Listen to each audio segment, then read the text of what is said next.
começar então. Bom dia, pessoal! Meu nome é Nathalie e no vídeo de hoje nós vamos falar sobre o mistério do Lago Bodom. É um cenário perfeito para o filme de terror. 4 adolescentes que resolveram passar uma noite na beira de um lago conhecido, um camping, e foram atacados por uma pessoa que nunca foi reconhecida, nunca foi encontrado o verdadeiro culpado por esse ataque. Aconteceu na Finlândia, então eu já queria dizer que se qualquer informação estiver errada, qualquer nome eu estiver pronunciando errado, eu vou colocar o nome por escrito aqui. Eu já aproveitei que a blusa é preta, porque realmente os nomes são difíceis de pronunciar, são nomes finlandeses. Outra coisa que eu percebi é que algumas pessoas, não sei se é na Finlândia ou nesse caso específico aconteceu, 2 pessoas são mais chamadas pelo seu nome do meio e não pelo seu primeiro nome. Então, quando chegar no nome de alguém e essa pessoa for mais conhecida pelo seu nome do meio, eu vou dizer. E é claro que eu gostaria de dizer que eu não quero ofender ninguém com esse vídeo. Eu faço esses vídeos por motivos educacionais, para que esses casos fiquem mais conhecidos e para que mais pessoas ouçam sobre eles e essas histórias possam ser mais publicadas, mais conhecidas. Vamos começar então? Então, como eu disse, tudo aconteceu na Finlândia, em 1960. 4 adolescentes saíram para acampar nas margens do lago Bodom, na cidade de Espoo. Espoo fica a alguns quilômetros de Helsinki, que é a capital da Finlândia. Esse lago era um ponto muito conhecido, ele tinha campings, ele tinha trilhas, ele tinha área para ciclistas, ele tinha área de pesca. Eu não acho que tinha lugar para nadar, porque Finlândia é um país muito frio. Eu não sei se mesmo no verão alguém nadava naquele lago. Mas era um lugar conhecido onde pessoas jovens se divertiam, acampavam, passavam um dia. Iam lá para se divertir no verão. Eles chegaram no meio-dia do dia 4 de junho. Os adolescentes eram Maila Imali Bjorklund, que era conhecida como Imali, de 15 anos, e seu namorado Nils Gustafsson, de 18 anos. O outro casal eram Anja Maki, de 15 anos, e o seu namorado Seppo Boisman, também de 18 anos. Aí eu peguei uma foto dos 4 para mostrar para vocês. A Anja e o Seppo já namoravam há mais de um ano. O Nils e a irmã Imali namoravam há pouco tempo. Eles chegaram de motocicleta ao meio-dia, armaram um acampamento, pescaram, comeram, se divertiram, beberam um pouco, né, porque eles eram adolescentes. Muitas pessoas disseram que eles não beberam muito, eles não estavam bêbados. Eles só beberam um pouquinho, como pessoas se divertindo ali num dia juntos. Nenhum deles estava bêbado de verdade. Na Finlândia, no verão, o sol se põe muito tarde e nasce muito cedo. Lá pelas 10 da noite, o sol se põe. E lá pelas 3 da manhã, o sol nasce. Naquele dia, então, no dia 4 de junho, o sol se pôs às 10h30 da noite. E esse foi o horário que os meninos foram dormir. O sol nasceu às 3 da manhã. Acredita-se que o ataque foi entre as 6 e as 5 da manhã, porque mesmo assim eles estavam numa área cheia de árvores, ninguém estava realmente prestando muita atenção no que estava acontecendo, o pessoal estava no camping, estava acordando. Porém, só às 11 horas da manhã, um homem que corria pelo camping encontrou os corpos dos 4 adolescentes. Ele vê a tenda ensanguentada, a tenda dos meninos parecia ter sido cortada. Ela estava em pé, mas o tecido parecia ter sido cortado. A Imali estava jogada na grama e o Nils estava jogado em cima da tenda. A pessoa que encontrou eles percebeu que o Nils ainda parecia estar respirando, ainda parecia estar vivo. Os outros 2 ainda estavam debaixo do tecido da tenda, então esse homem não percebeu os outros 2, só percebeu o Nils e a Imali e saiu correndo para achar uma cabine telefônica. Lembre-se, gente, eram os anos 60, então ele não tinha nenhuma outra maneira de se comunicar. Ele teve que correr para ligar para a polícia, e a polícia chegou mais tarde, então.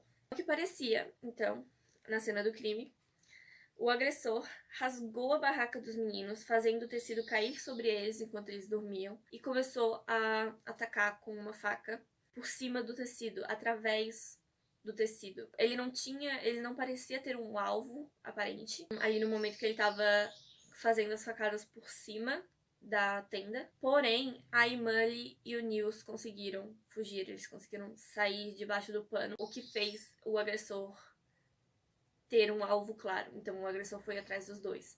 Ele parecia ter usado outro objeto para bater no casal que conseguiu sair da barraca.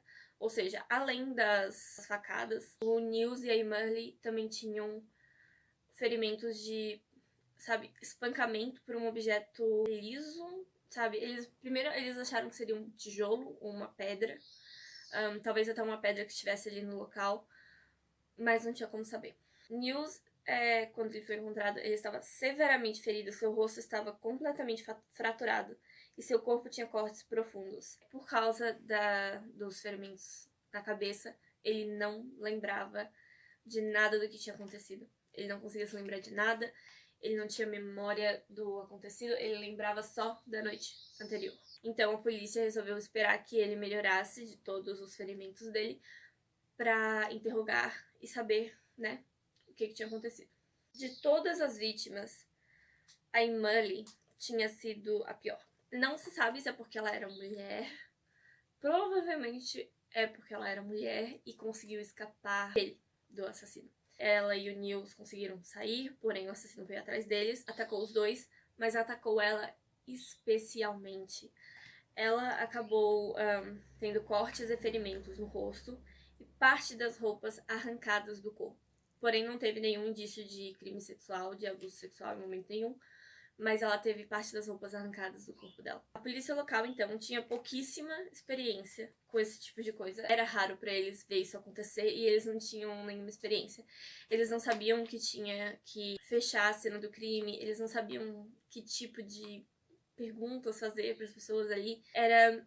Realmente eles não tinham experiência com isso, eles nunca tinham lidado com esse tipo de coisa. Eles permitiram isso.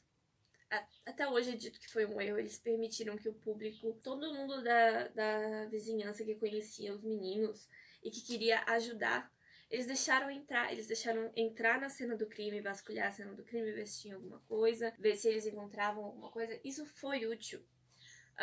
Foi, mas também foi um erro. A polícia podia ter procurado as coisas sozinha. Eles recolheram todas as provas que conseguiram encontrar, todas as provas que o pessoal conseguiu encontrar, bateram algumas fotos e eu vou colocar uma delas aqui porque é interessante ver como o policial levantou a tenda para mostrar o tanto de sangue que tinha. E pediram para a equipe do camping, tá? Não foi nenhum especialista, não foi nada assim. Eles pediram para a equipe do camping limpar a cena, porque eles estavam bem na beira do rio. Todas as provas devem ter ido para dentro do rio. Uma coisa interessante que a polícia notou foi que alguns objetos estavam faltando. Então, as chaves das motocicletas dos meninos estavam faltando, porém, nenhuma das duas motocicletas foram roubadas. A pessoa simplesmente levou as chaves. Eu imagino, eu não vi ninguém falar sobre isso, mas eu imagino que seja porque ele estava com medo de um dos meninos estar vivo e levantar e pegar a moto e ir até a polícia. Sabe, eu imagino que era um bom motivo pra pessoa ter feito isso. Outra coisa que tava faltando, as carteiras de todos os quatro. Então, por causa disso, houve a teoria de que talvez fossem assaltantes e os assaltantes fossem, tipo, pegar outras coisas. Eles acordaram e tiveram que lutar com esses assaltantes, que acabaram matando os três, deixaram ele sozinho e levaram as chaves das motos, mas não deu tempo de levar as motos. É outra teoria. Peças de roupas aleatórias e os sapatos do Nils. Essa foi a parte mais estranha, porque não era como se fossem roupas novas, roupas caras ou roupas de marca. E os sapatos do Nils também eram bem simples, eram sapatos de couro simples. Eu vi uma imagem, mas acho que eu não consegui salvar. Acho que eu não tenho essa imagem, mas eram sapatos de couro bem simples. E pela polícia ter deixado o público procurar mais um pouco, os sapatos do Nils foram encontrados a quilômetros de distância dali e estavam cobertos de sangue. Então eles foram pegos como prova e tal. Ninguém entendia na época assim, por quê? Por que o assassino simplesmente soltou os sapatos dele ali longe e continuou escondendo, será? Mas nenhum outro pertence deles foi encontrado, sabe? Se o assassino tivesse corrido pelo camping e pelas trilhas e deixado pertences deles por ali, nenhum outro pertence foi encontrado, só os sapatos do Nils. Eles ainda estavam cheios de sangue, então o assassino não pensou em limpar no rio É um assassino bem burro, né? Se você tem coisas cheias de sangue e você quer se livrar de provas, você não vai jogar elas no rio. Eles, então, pretendiam falar com o Nils e ele foi interrogado e entrevistado por jornais e ele foi fotografado como sobrevivente de um ataque horrível, né? Eu acho muito interessante o jeito que eles escolheram fotografar ele. É muito estiloso. Não parece que ele foi vítima de um ataque horrível. Parece que ele fez alguma coisa artística. Eu não sei se é porque eram uns anos 60. Eu vou botar as fotos aqui agora.